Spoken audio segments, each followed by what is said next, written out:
Selamat datang kembali di video baru lainnya. Mengapa kamu melihat sebagian besar waktu kamu di tempat tidur dan tidak melakukan banyak hal akhir-akhir ini? Apakah kamu termasuk orang yang mudah lelah dan tidak ingin melakukan apa-apa?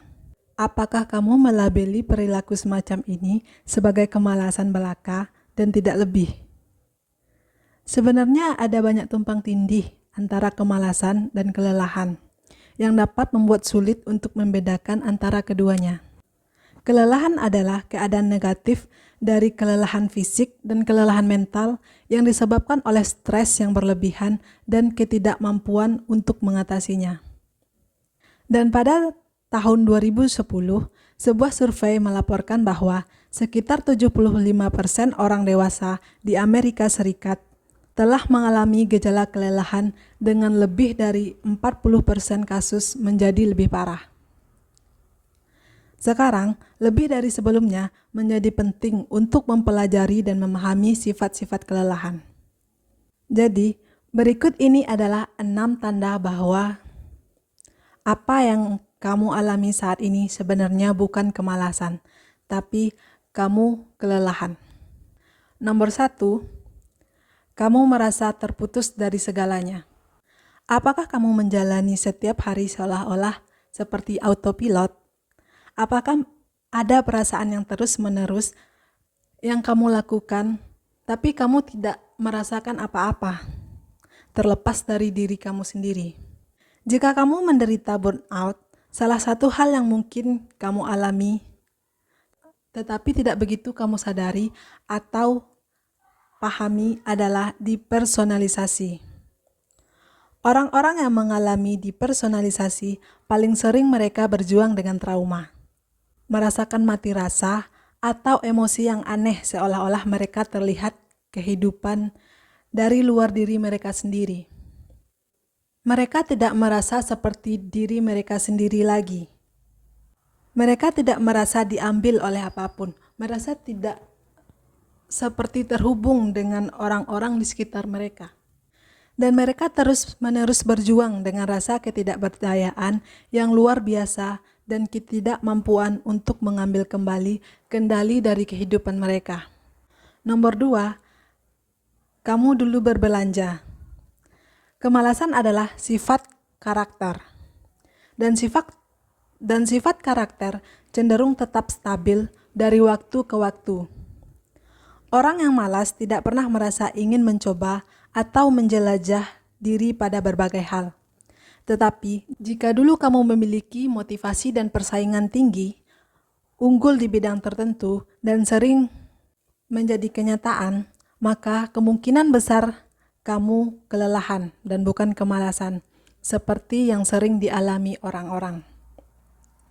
Nomor 3, kamu dulu bersemangat. Perbedaan yang jelas antara seorang yang kelelahan dan yang malas adalah bahwa yang pertama, dulunya mereka memiliki hal-hal yang mereka sukai untuk dilakukan. Tetapi sekarang, mungkin berjuang untuk menemukan minat atau kesenangan mereka lagi untuk mereka lakukan. Entah itu bakat, olahraga, atau hanya akademis, atau kinerja profesional secara umum. Kelelahan dapat membuat kamu sulit untuk melakukan hal-hal yang pernah kamu sukai atau tidak kamu sukai karena merasa kelelahan dalam diri kamu. Sehingga kamu mendorong diri kamu ke tepi jurang karena rasa tersebut. Nomor 4, kamu menjadi murung.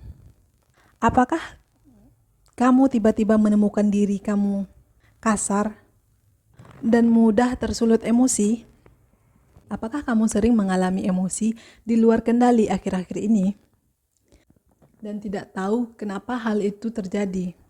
Moodiness dan irritabilitas adalah hal yang umum, tetapi tanda-tanda burnout sering diabaikan. Jadi, jika kamu pernah mulai kesulitan mengendalikan emosi kamu, terutama tidak menjadi masalah bagi kamu, tapi ini mungkin menjadi masalah. Orang malas di sisi lain sangat kontras dengan ini, karena mereka sering sangat santai. santai, tenang, dan tidak terpengaruh oleh hal-hal yang mengganggu mereka. Nomor 5, kamu telah mengkhawatirkan perawatan diri kamu. Kamu mengabaikan perawatan diri yang pernah kamu lakukan. Kamu tidak peduli dengan penampilan kamu, bahkan kamu lupa untuk menyisir rambut atau keramas karena kamu terlalu lelah untuk melakukannya.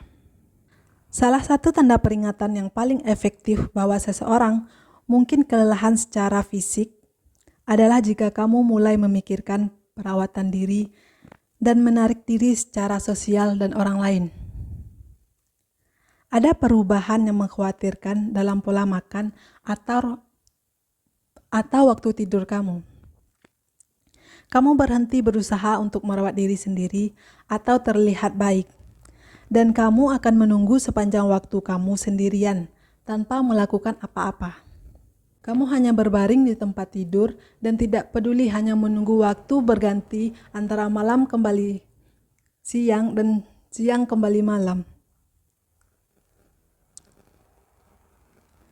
Karena kamu begitu mudah lelah, bahkan oleh tugas-tugas yang paling sederhana sekalipun.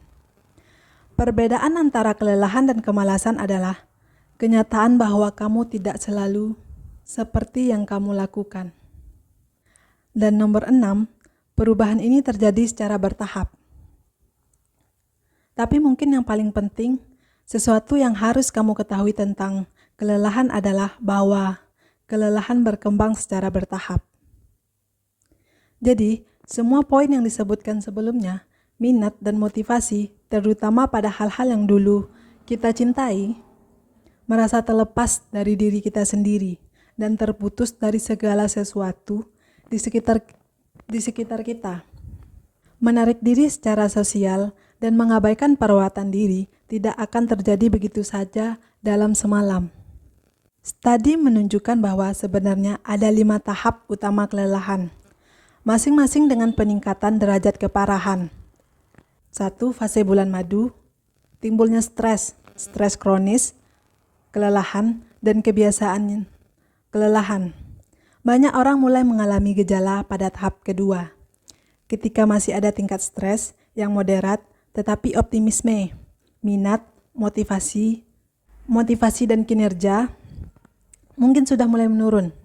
Dan pada saat kamu mencapai tahap kelima dan terakhir, kelelahan telah berlangsung begitu lama dalam hidup kamu, sehingga kelelahan mental dan fisik yang terus-menerus lebih intens dan lebih sulit untuk diobati, membuat kamu lebih rentan untuk menjadi depresi dan kecemasan. Mengenali tanda-tanda kelelahan sejak dini membuat kamu lebih mudah mendapatkan bantuan dan pulih secepat mungkin karena kamu telah mengatasi akar dari permasalahan kamu. Itulah mengapa sangat penting untuk meningkatkan kesadaran tentang kelelahan dan kekhawatirannya. Sebagai kemalasan sepertinya yang sering dilakukan orang-orang, tetapi mereka tidak bisa membedakan antara kelelahan dan kemalasan. Jika kamu atau siapapun yang mungkin kamu kenal kelelahan mental atau emosional, jangan ragu untuk menghubungi profesional perawatan kesehatan mental hari ini dan membicarakan dengan mereka permasalahan yang sedang kamu hadapi. Penting untuk disadari pentingnya mengetahui gejala ini karena kebanyakan dari kita kurang peduli dengan kesehatan mental. Kita tidak bisa membedakan antara kelelahan dan kemalasan. Bahkan kita sering mengalami hal ini karena kita merasa malas melakukan sesuatu, padahal sebelumnya kita melakukan hal tersebut secara berulang-ulang, tetapi seketika kita merasa malas untuk melakukannya, hanya berbaring di tempat tidur dan merasa mudah lelah. Hal tersebut karena kita mengalami kelelahan. Meskipun kita menyukai sesuatu hal yang sangat kita sukai, tetapi kita mengabaikan hal lain yang membuat kita tertekan, kelelahan itu akan muncul dan kita mengabaikannya dan terjadilah burnout. Dengan menyadari tanda-tanda kelelahan ini, kamu mungkin bisa mencari solusi atau berkonsultasi kepada profesional kesehatan mental atau psikolog dan psikiater untuk menemui mereka menyelesaikan masalah yang kamu hadapi. Jangan mengabaikan gejala yang menurut kamu sepele, tetapi akan berdampak besar untuk pertumbuhan kamu di masa depan. Jika menurut kamu video ini bermanfaat, pastikan untuk menekan tombol suka dan bagikan kepada mereka yang membutuhkan. Jangan ragu untuk meninggalkan komentar di bawah dengan pemikiran, pengalaman, dan saran kamu. Dan bagikan dengan mereka di luar sana yang berjuang melawan kabut kelelahan secepatnya. Cukup tekan tombol subscribe dan tekan lonceng notifikasi untuk mendapatkan video barunya. Dan seperti biasa, terima kasih telah menonton. Bye-bye.